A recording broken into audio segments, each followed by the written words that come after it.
So before that, we are going to start with introducing the companies, okay?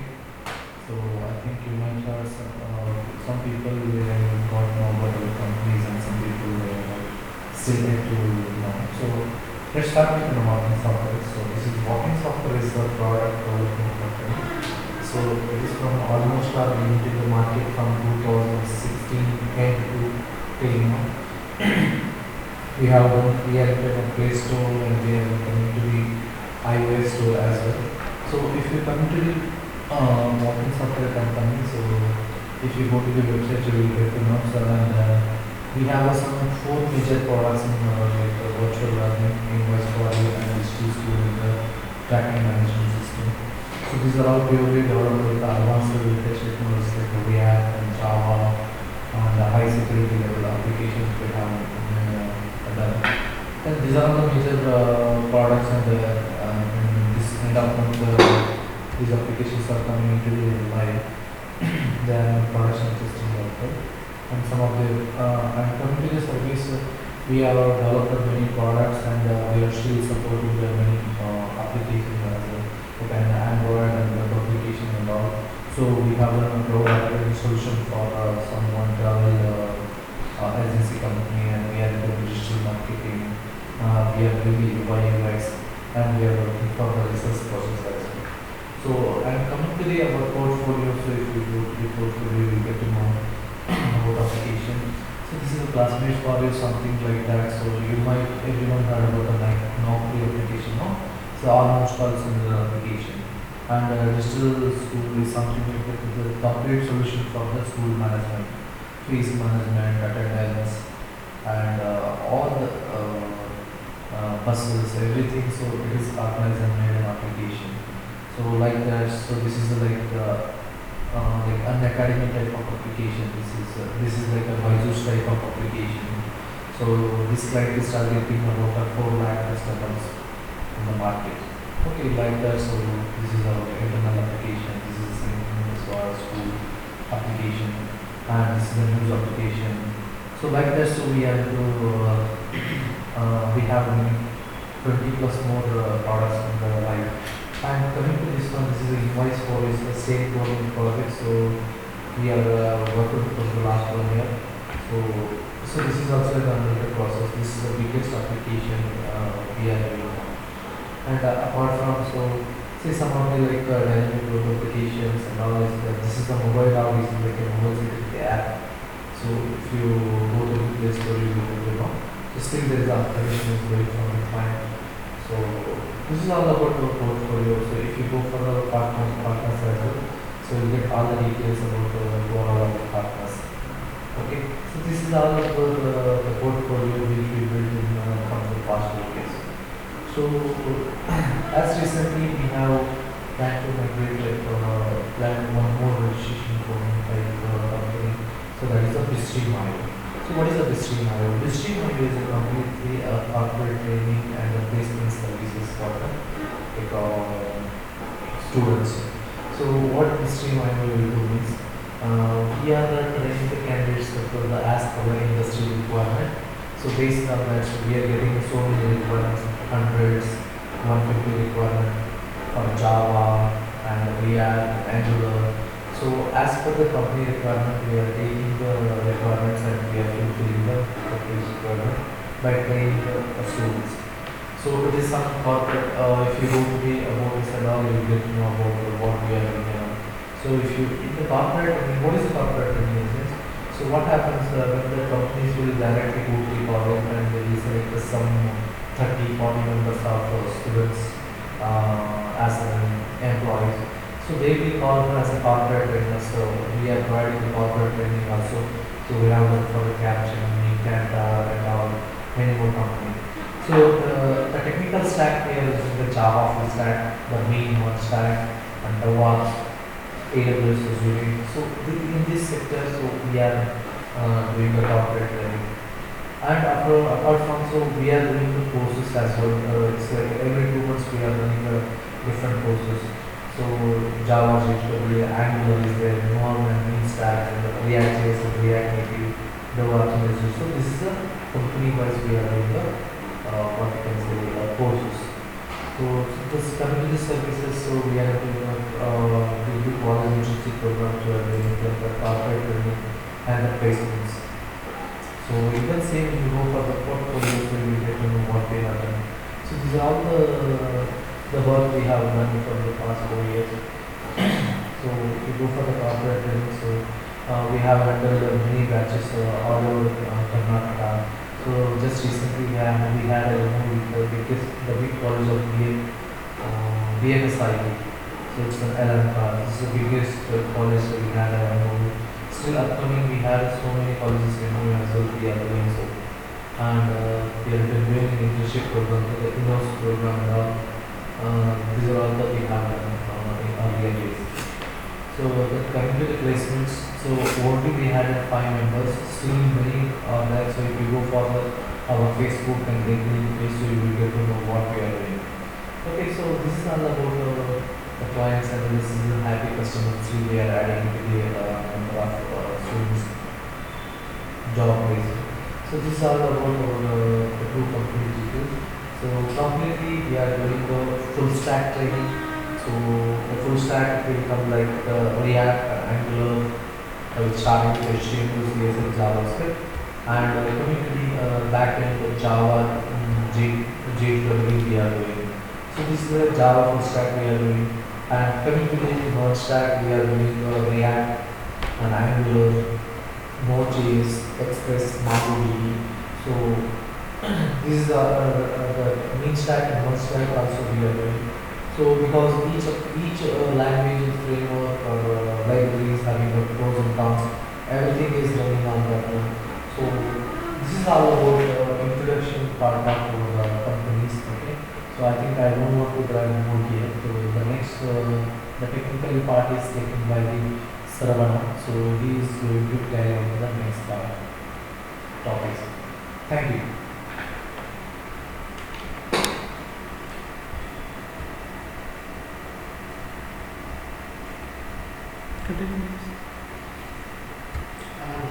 Processing the React processing.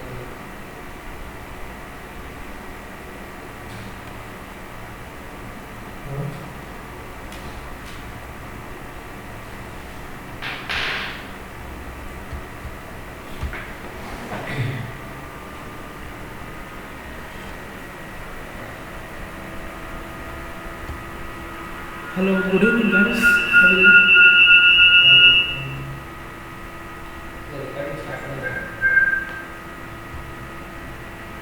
Good evening guys, I'll continue with the Java session.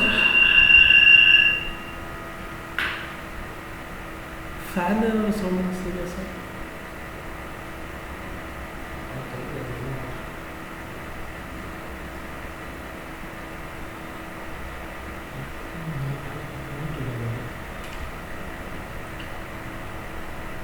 I'm audible, right, for everyone?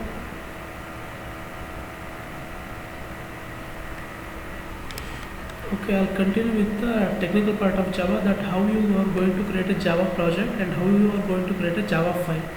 So few people are new here, so I'll start with the from beginning. So for the people who are already been there, it will be like a revision part for 10 to 15 minutes. So you have to first install JDK, Java Development Kit, and you have to install Eclipse to create a Java project. Now once you after installing the Java Eclipse, JDK and Eclipse, you have to create a new project here in the Eclipse. So this is Eclipse. This is the IDE which you are going to use to create Java project and Java files. So after here in the new, I have already one project here, existed one. But when you open your Eclipse, you might not find any projects. Here how to start it. In the file you have to create new, then you have to go for the project. Once clicking on the project, you will be able to get all these options. Then scrolling down, you will be having this web folder. Here web folder you have to select dynamic web project. So once you click that, you will be having this screen where you have to give the project name. For now I will give this as Java core examples. So after this, you have to have to give next. You have to give next but not finish, and here you are able to see that the main source has been created. Then again you have to click on the next, and here you have to select for the generate web XML. You'll get to know about this in the later part of the session. For now you have to select it, and then once you get finish it, so the project has been created in your Eclipse. As you can see, here is the project, and you have options in your project relating to JRE system library, which is Java runtime environment, which provides all the libraries for your files, and you have one source folder. You have to, for now you just see, have to watch on here and source main Java. Here you have to create the package. You have to select on it, then you have to click on new, then you have to create the package. Once you create the project, you have to then you have to give the name for your package. For this I'll give as class and data types. So this is the package name what I'll be giving here inside the SRC. Once I click finish, you are able to see that inside the main I have created a package which is of like class and data types. You can create how many packages you want going on. Like if I click again here, if I click on the package again, then again you can go in, you can give the name. The naming conventions here is that you have to start it with the lower cases. You cannot start it from the caps. Look, it is said in the warning at the top in Java package, discourage package name. So you should always start with the lower case. Here I will simply type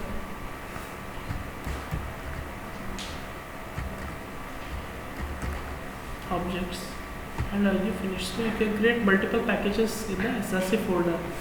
Now in the each package you can create a new Java file. Like you have to click on the package, you have to go for the new, then create class. Now the class name I'll give it as a student. Then I will select public static void main, which is like which method stubs would you like to create. I will select on public static void main. Once if I select this and click finish, you are able to see your first Java file, student.java. This is the Java file which has class and one main method. This is the main method which is inside the class. The class and the file name should always be the same. Look here, you have student.java. Here you are able to see public, class and student. If you change this, you will be getting error. Suppose if you make this as employee, look, it is showing error that the Java file name is not same as the class name. So always you have to give the same name of the class which is of the Java file. And here this is the braces, you will see a method which is like public static void main. This is the main method. Whatever the code you want to get executed in your Java file, you should be writing the code here in the main method. Here I will write system.out.println. So this is the thing that is going to print whatever you get inside of this. Like this is like a method, the main method. Here is the execution statement for whatever you want to show it in the console. For it here, hello.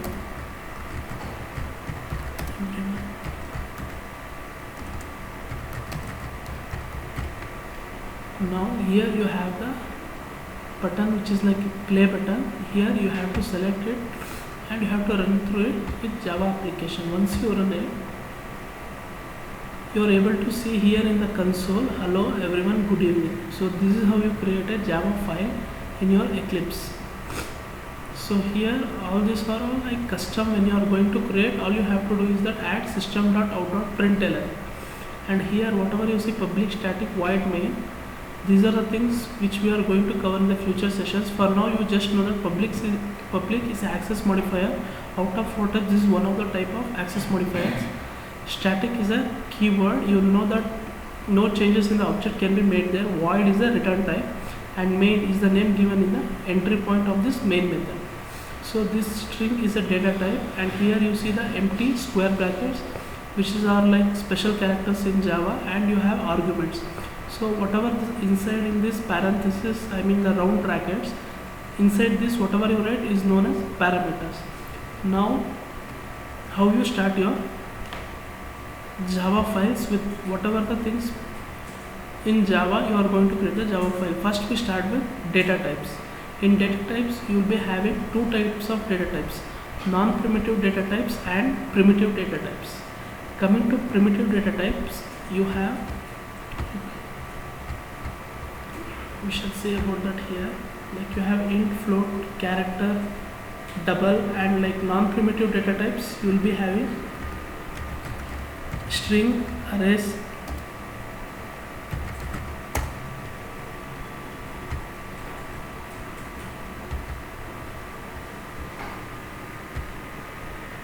look here is the data types. You are able to see the primitive and non-primitive. Here a primitive data type specifies the size and type of variable values. It has no additional methods. There are 8 primitive data types, which is like byte, short, int, long, float, double, boolean and character. These are all like data types, and these are the sizes they are going to allot for this data types. Look now, coming back to here, byte, short, int, these are all for the numbers and these are all their range. How it is different from each other is that, like, you have to, when you are declaring a variable, like I will take the data type int, for now I will take byte. Byte, you have to give the variable name. This is the data type, but whatever you are going to assign it, you have to give the name. I will give it as num is equal to, I will give the value as 100. So this is how you declare a variable or assign a value to a data type. Like byte, you can see that it is in a pink color, which is like these are keywords, and the number num what you are seeing is, it is a variable which is also known as identifier. You can call it as an identifier. So this is the operator equals to, which I am assigning the value 100 to the variable num, which is of the data type byte. Now I want to know this data type should be present. All you have to do is that you have to give system.out.println, and if you give the variable name whatever you are seeing here, this variable name, print it out, it is able to show you the value it has been assigned to. Look, you are able to see the value 100. You have given number. This is the identifier or the variable name here, and so the second data type here is short, int, long. So we shall create different examples for different data type. Now going for short number 1 is equal to 200, and we have int number 2 is equal to 300. Then we have long and float and double. For now I will give long number 3 is equal to 400. Now you are able to see I am using 4 different primitive data types, and I am given different variable names, and I have assigned different values. Now I am going to print out all the values.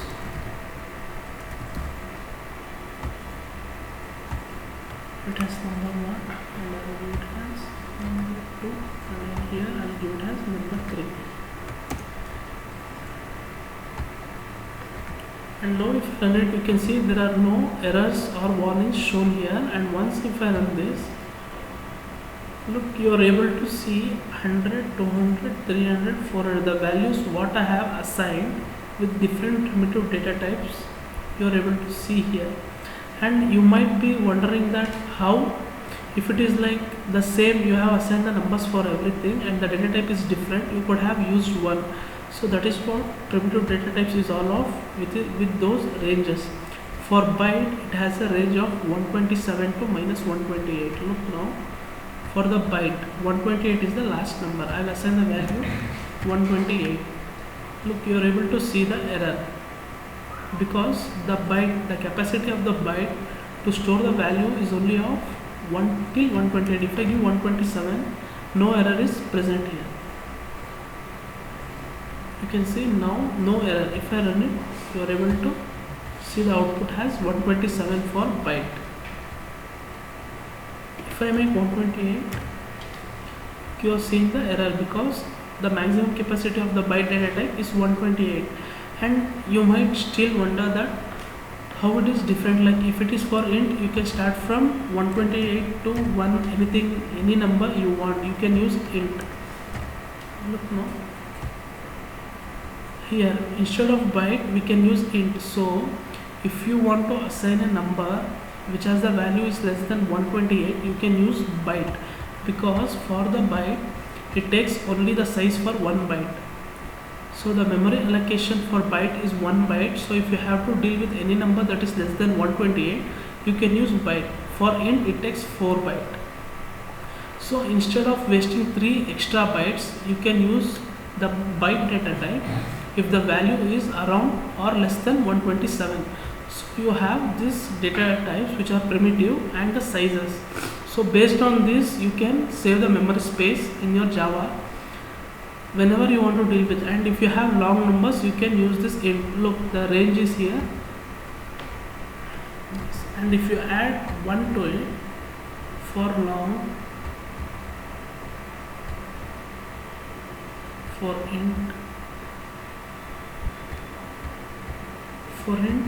this is the maximum range. Look, it is taking error. If I make this as 46, I should not do commas here, that is why it's showing error.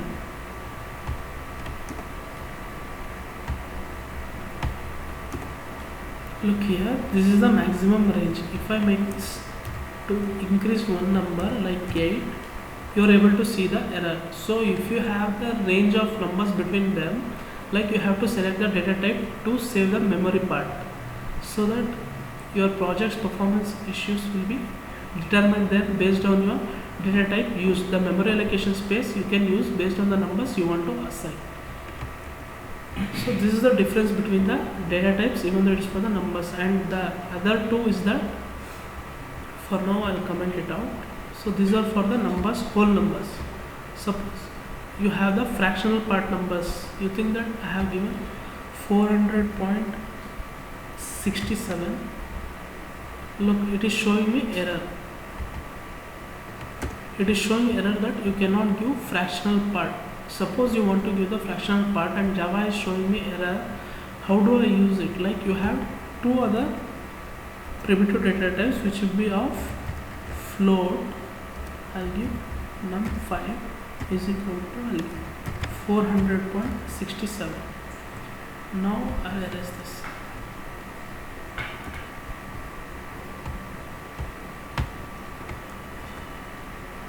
So here, so whatever the thing you are going to write inside public static void main, you have to end it with a semicolon. If you have not ended with a semicolon, Java compiler throws you an error. So you have to end it with a semicolon. So here in the float, even if it is for a fractional number, I am getting error because I have to mention by default f. So if I mention f, look, I am only getting the error because I have not printed out the variable whatever assigned. The number 5 is the variable. Look now, if I run it, you are able to see that 400.67. So if you have fractional part to be used, you will be using float, and there is another primitive data type which is like double num6. So the difference between here, you have to give d for the double. This is like default, like you have to give space here. Now you are able to see that I have two values, 400.67 and 67 float double. Now I'll print it out, like I'll comment it on this too.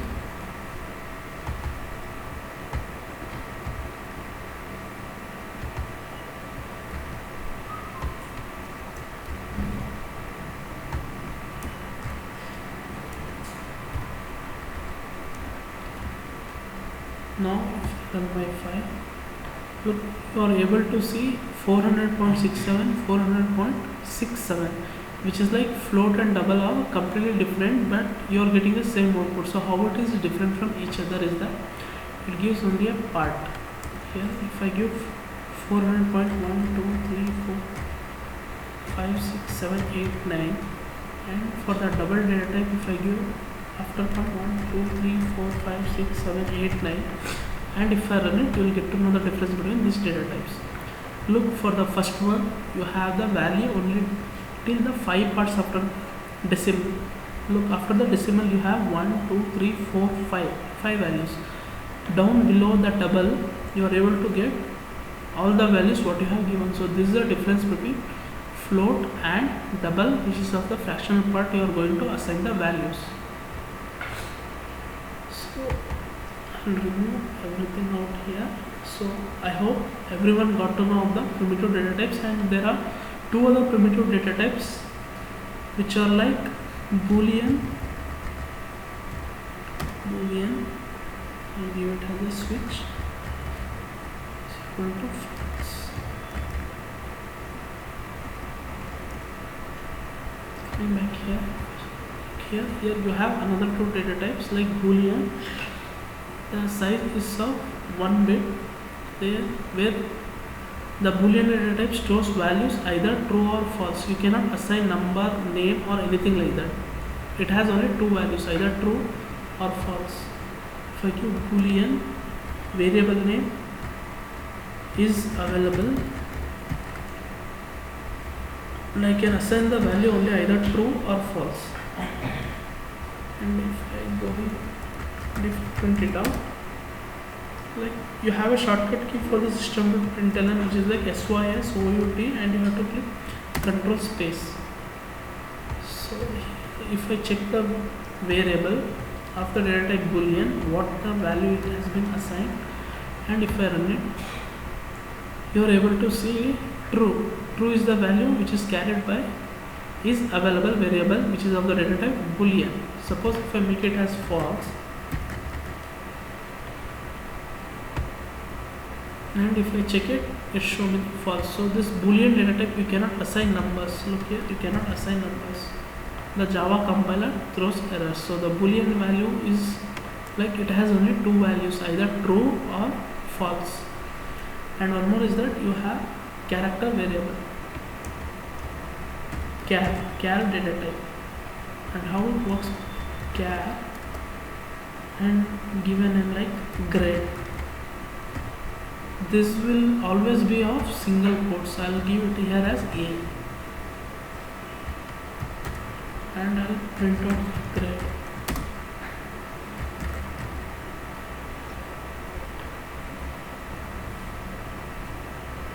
And you can see here the grade, whatever you have assigned, you have got the value there. And if you make it as B and B,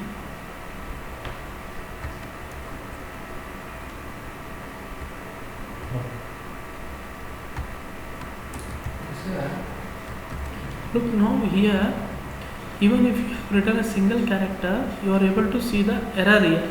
Why? Because it should be always of single quotes. It should be always for single quotes. The double quotes is for another data type which is of non-primitive. It is for string. We shall see that part in about 2 or 3 minutes. Look here for the char. You are able to see the error now because it has double quotes. It should be always be with the single quotes. Now if you give it, you have no errors here. Z. Double quotes is for string data type which is of non-primitive. We shall look into that. Look here, primitive number data types are divided into two groups. Integer types like byte, short, int, long. Like even though if you are having the numbers, you have 4 based on the memory allocation part where you can save some memory. You can use this. Suppose if you have a value of less than 128, you can go for byte. If you have a value more than 128, you can go for short. So using these data types helps you to save some memory in your project. And you have floating point types, data types, which is like float and double. Suppose if you want to calculate a student's percentage, it should be like 73.83, 72.41 like that. You will be going for the float where you will be getting only two values. And you have double data type, which is like whatever the values you are going to assign after the decimal point, all the values will be present.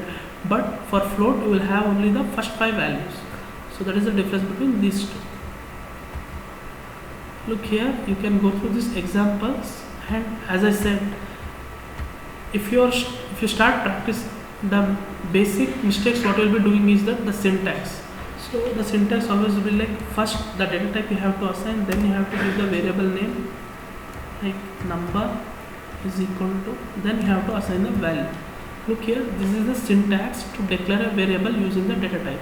Int, which is data type, number is the variable, equals to is the assignment operator where you are going to assign the value to the variable. So this is how you do it. So if you practice like this, data type variable is equal to the value, you will not be getting any errors, and the mistakes what you are going to commit will be very less. So always concentrate on the syntax part at the beginning level. So you have each and every example for every data type. Look here in the boolean, it's like whatever the value you are going to give, it is going to be assigned here, and it shows the output. You can see here, once it has been printed, is Java fun, yes it is true, output is given true, and here is fish tasty, the boolean value is false, output is false. And for the character, it should be always a single letter or the character inside a single quotes. Look here, the char data type is used to store a single character. The character must be surrounded by single quotes, like a single character. Whatever you want, you can give it, but it should be a single character which is inside of a single quotes. Now here you have strings, which is like, it is also non-primitive. Go through here that like the string type is so much used as an integrated in Java that some call it is a special 9 type. Like it's of same like char, but here you have a word. Look here, string data type. I'll give the variable name and I'll assign the value. Whatever the value you are going to assign, it should always be in the double quotes for the string data type. Look here, if you have given single, it shows error, but if you have given double, even though it is empty, it won't show you the error, because for the string data type, it should be always with the words. I'll give the name. Give the name as bit string. Look here now, this name, the value, the bit string has been assigned to the variable name, which is of data type string. And if I print out name and if I run it, look, you are able to see the bit string here. So this is the first non-primitive data type, which is of string. So you should get to know the difference between string and character. And if I make here bit string, look, it is showing me error, because for the character data types, it should be a single character, either small, lowercase or uppercase, but it should be a single. Here for the here in the bit string, I can use a single character. Look here, I can use a single one, which is like inside the double quotes. So these are all the examples related to data types. Going on, we'll be using these data types, variables and the values which we are going to use. And here you have other thing, that if you want to convert these things in non-primitive, you have strings, arrays, classes and interface. For now you shall know only about strings and arrays, classes and interface. Once you get to know all this with these examples, then you can get to know about classes and interfaces. And one more option related to the data types, we have typecasting. We have widening casting and narrowing casting. Widening casting, which is also known as implicit casting, which is done by automatically, and narrow casting like manually. So how it works is that, look now, as we said in the previous example, it has ranges. For byte we have 1 byte, for short we have 2 bytes, for long we have 4 bytes. So here we can convert smaller range to the bigger range easily. Look, we have the example here.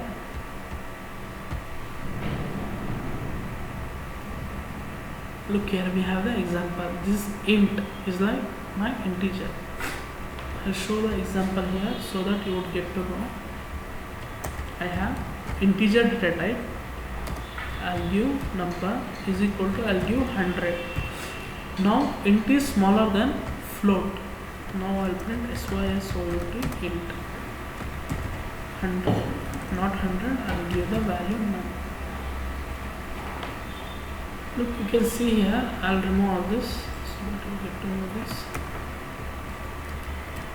Look, now this is the integer part, integer data type int, and I have given the value 100. Now if I run it, you have this 100, the whole number. Now if I want to convert it to float, which is like a more bigger range from the integer, I'll give float num1 is equal to num. Now I'll do SYSOUT. Now I'll check for num1. Now look at the second example here, 100.0. The integer data type, which is like number variable which has the value of 100, I have assigned it to the number, and that number I have assigned it to the float. I have converted it to float. Look here, I have converted the integer data type to float. It is easy. Like, look here, the smaller range to bigger range. We have here data types. Look, int has only 4 bytes and float has like 4 bytes, the fractional numbers. Like this wider range than int. So converting this to this is easy, as you saw now. Now what if it was like I want to convert float? Suppose if I make float float num3, I'll just comment it out. If not, it gives Java compiler gives me error.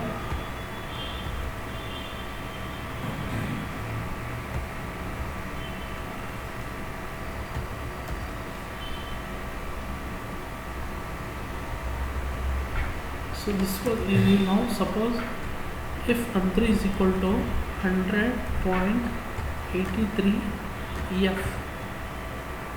Now if I make integer num4 is equal to num3, and if I SYSOUT, and if I check for num4, look, you are able to see the error here. It is like, think that the example here is that, look here in the typecasting, it starts from byte, short, character, int, long, float, double. This is like in the ascending order. Right? Byte is the small box. Think it as a box now. So from the small box we have the double big box. So the small box can be easily inserted into the bigger box. So we have not got any error converting the smallest range data type to the largest data type. But assume, can you fit a larger box inside a smaller box? That cannot be done, right? So that is the same way here. From double to byte, look here, double to byte. The bigger boxes, if you want to insert into the smaller one, it cannot be done automatically. You have to do it manually. How you can do that? Here in the example you can see here, you have to convert it to the data type what you want to do. Look here, it is showing error. How you are able to come across this error is that you have to convert it to int, right, the smaller range. From the bigger you have to do it to the smaller. So you have to use this parenthesis and you have to give the data type to which it has to be converted. Look, no error now. Look, now if you check here SYSOUT and check num3 here, now it has been converted here. Look, float was 100.83. When I converted it to integer, which is of a smaller range, you got 100, round off number. Because Java compiler allows the fractional part only for the data type float and double. Here for the integer it doesn't support, so you got the whole number has 100 here. So this is the difference here. Like, you can fit a smaller box inside a larger one easily, but if you want to fit a larger box inside a smaller one, you have to do it manually using this parenthesis and the parameter which you want to do there. Look now, suppose if I want to convert, look the same example, int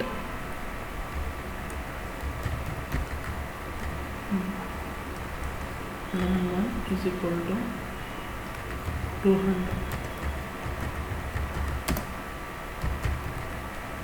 Num1, I have to convert it to from double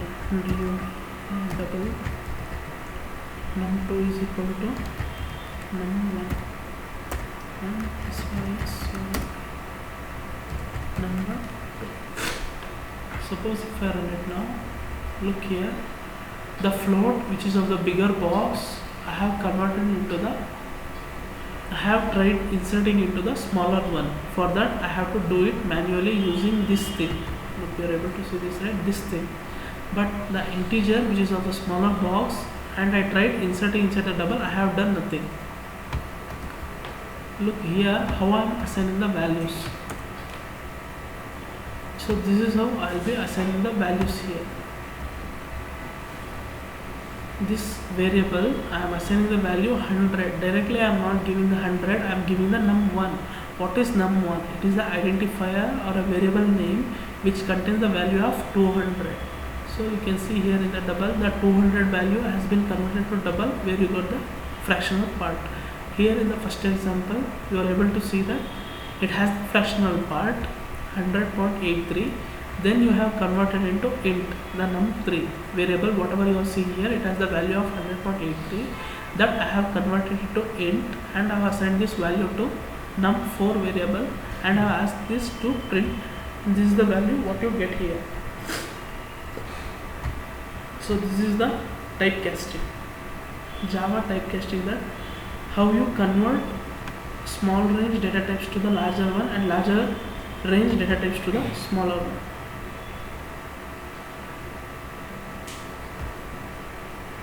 And then you have operators, and before going to the operators we should see about the example with Java arrays. So look here, in the array, this is how you are going to demonstrate an array example. Look, when you come to hear about arrays, that it's like a single variable which contains multiple values. Think that array is like a classroom which has a number of students. So it's the same way. I'll create a new class and I'll show up with the same example I'll show here.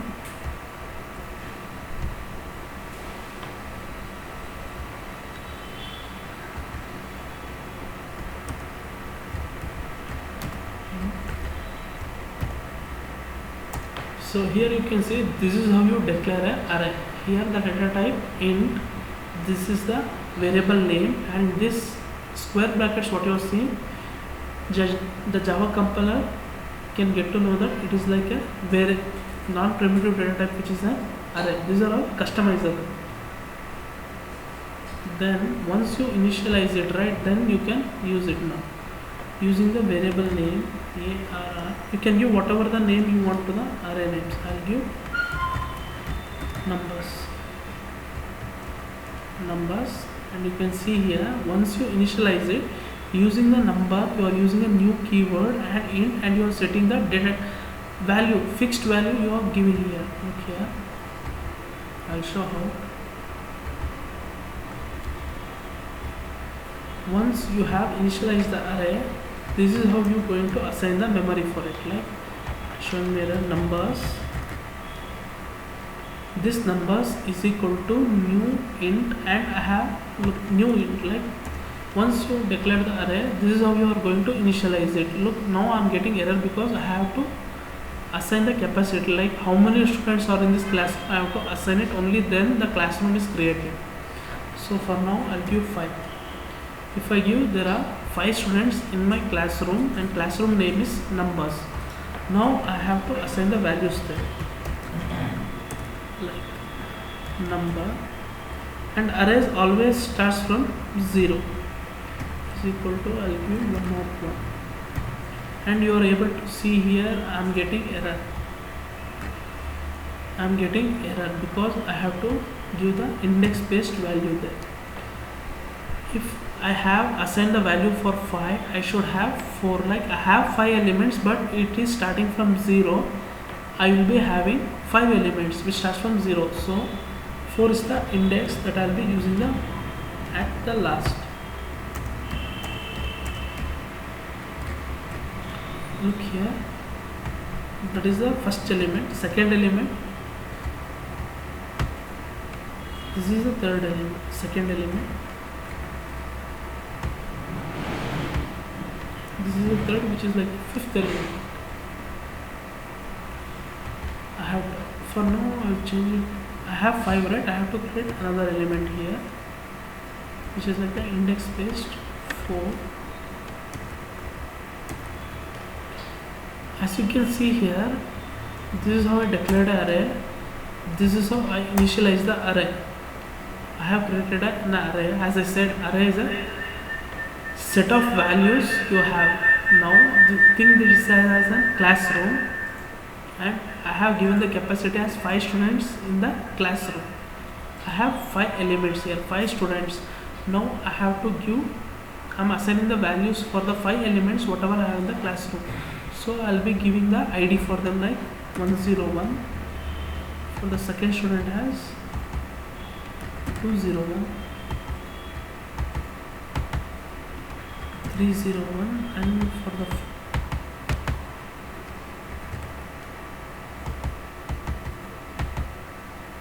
so these are all the roll number I have given for my students. Suppose if I want to pull out a student who's of roll number 301, how I'll be doing is that I'll be using the index of that array. Look here, I have to write the classroom name, which is like numbers, the variable name here. I am giving the square brackets. Here I want to pull out student who has the roll number 301, and what is his index in my array in my classroom? It is 2. Look, if I check it here, numbers 2, and if I run it here, you are able to see 301. So this is how arrays works. Array is a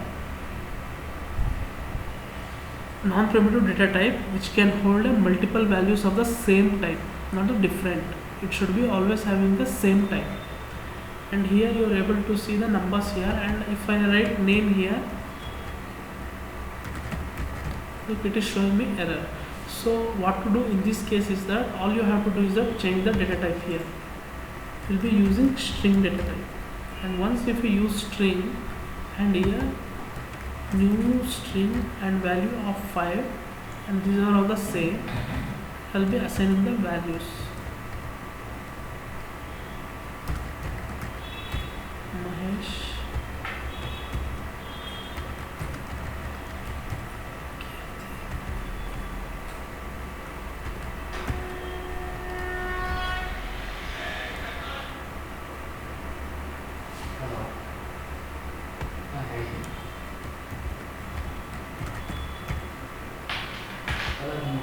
this is 7.3.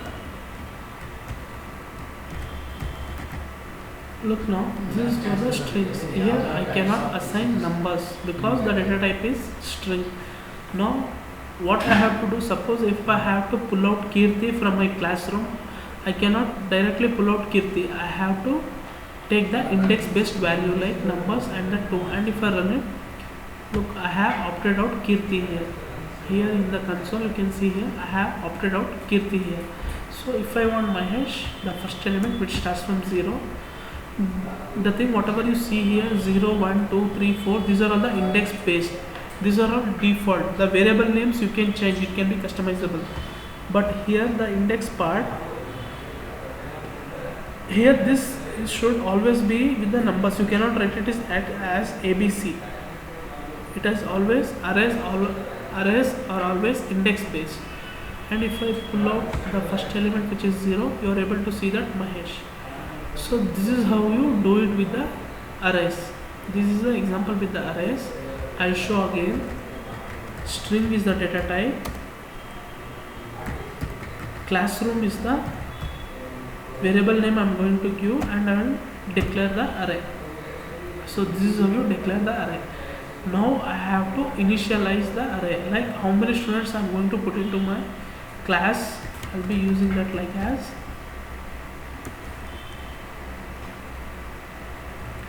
the classroom, which is like an array, is equal to new keyword. That it means that it is like a new collection of the new set of values in the array classroom. Like new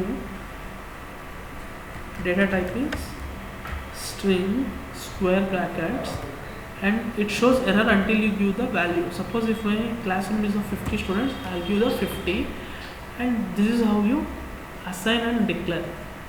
This syntax part, like how to declare it, how to assign it, these parts if you get to know, then there will be no errors in the future while you are working on. So this is the like a core part. Here the syntax is the main thing. If you get to know the syntaxes like how to declare, how to assign, then it will be there no problem going on. So I think it's enough for today's session, and if you have any doubts regarding this, you can ask me, or you can get to know anything like the installation part, how to get started, like how to do all these examples. If you have any doubts regarding this, you can ask me now. I hope whatever I done so far, you get to know that, right, the concepts, the syntaxes.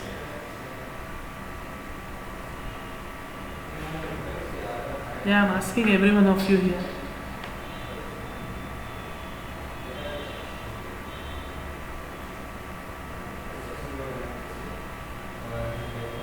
So no one is having any doubts, right? If you are having any doubts here, whether from the installation part, whether starting a project. Yeah, Maruti has texted that he got clear with the concepts. I hope everyone are cleared till here, right?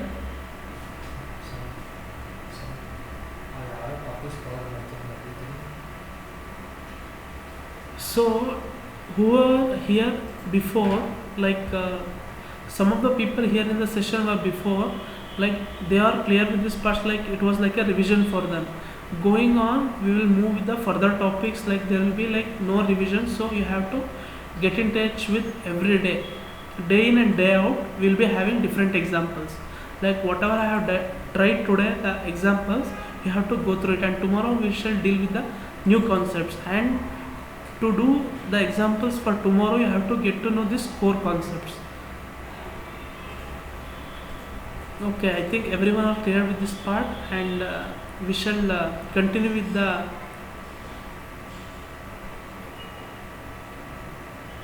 here we have a different IDE. Like Eclipse is the best IDE to work on Java projects. Like it has some addition features there where you can get all these features, and where you can create a Java project easily. You can use different IDEs, but as you are beginners, I recommend you to use Eclipse. Eclipse is the IDE which you will be using for Java projects.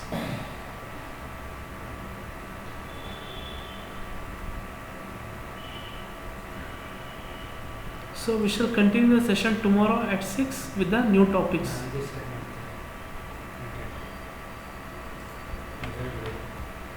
Ivala sir? Yes, Maruti, you are willing to say anything?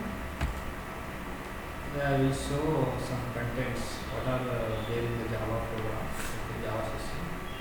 So please wait for ನಾನು stop ಮಾಡಲ sir. please start.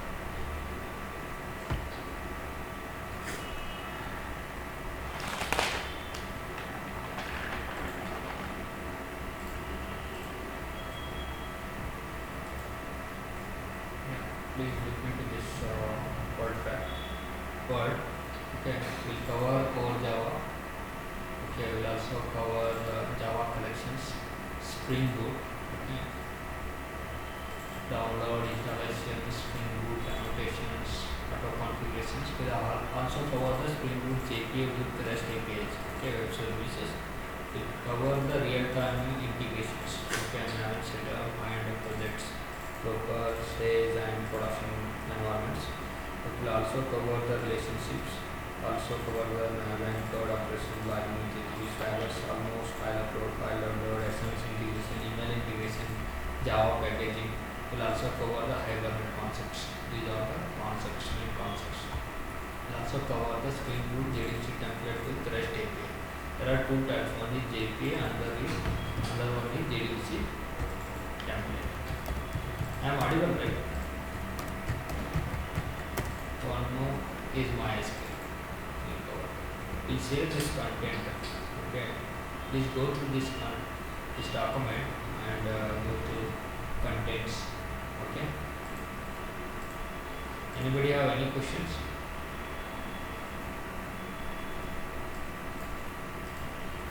Stop now. Recording stop now.